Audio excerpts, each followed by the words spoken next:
তো বন্ধুরা, তোমরা সবাই কেমন আছো? আশা করি ভালো আছো। আমিও ভালো আছি। আজকে আবার একটা তোমাদের জন্য নতুন রেসিপি নিয়ে আসলাম। রেসিপিটা হচ্ছে ফুলকপি দিয়ে মাছের ঝোল। তোমরা সবাই তো এরকম খেয়ে থাকো, তবে আজকে আমার রেসিপিটা দেখবে কিরকম হয় রান্না।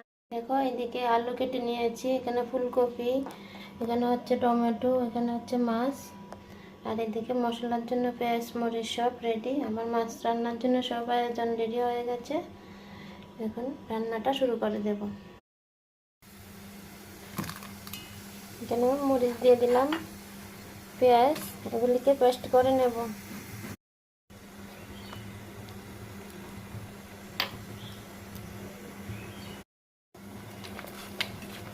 এদিকে লবণ হলুদ মেখে নিচ্ছি মাছগুলোর ভিতরে। এদিকে তেল বসিয়ে দিলাম, এবার মাছটা এক এক করে তেলের মধ্যে ছেড়ে দেব। আগে মাথাটা দিয়ে দিই। তেলটা প্রায় গরম হয়ে গেছে, দেখো মাথাটা দিয়ে দিয়েছি।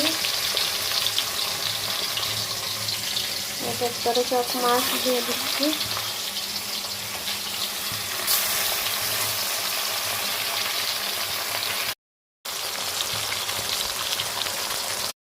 দেখো আমার মাছ ভাজা মোটামুটি হয়ে যাচ্ছে, এখন উল্টে দিচ্ছি।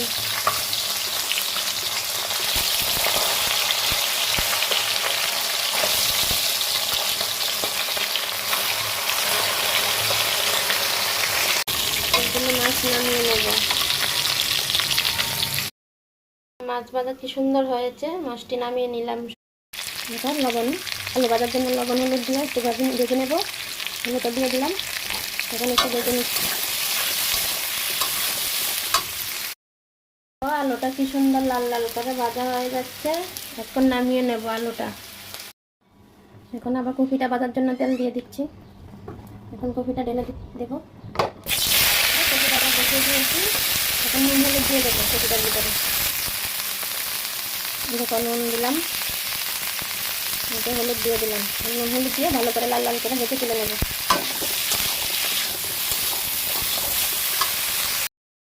দেখো আমার কপি ভাজাটা কি সুন্দর লাল লাল হয়ে গেছে। এখন কপি ভাজাটা আমি নামিয়ে নিচ্ছি।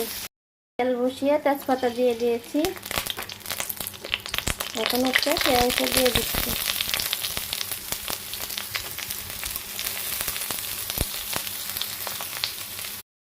আমার পেঁয়াজটা ভাজা হয়ে গেছে। এবার গুঁড়ো মশলা, এখানে মরিচ, জিরের গুঁড়ো, ধনের গুঁড়ো, হলুদ আর একটু আদা দিয়ে দিয়েছি।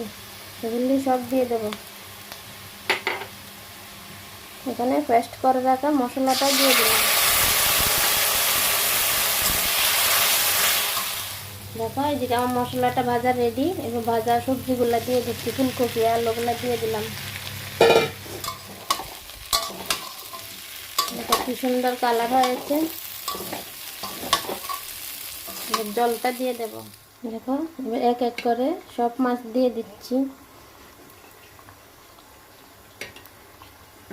আমার মাছের ঝোল প্রায় রেডি হয়ে গেছে।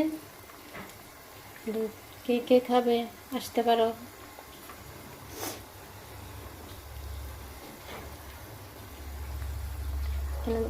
একটু টমেটো দিয়ে দিলাম। দেখো আমার মাছের ঝোলটা কি সুন্দর কালার। এখন একটু নুন দিয়ে দিচ্ছি। দেখো মাছের ঝোল রেডি হয়ে গেছে। এবার একটু গরম মশলা দিয়ে নামিয়ে নিচ্ছি।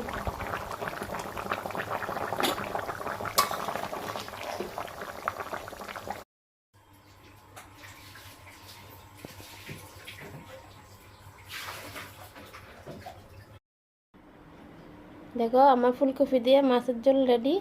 কে কে খাবে চলে আসো।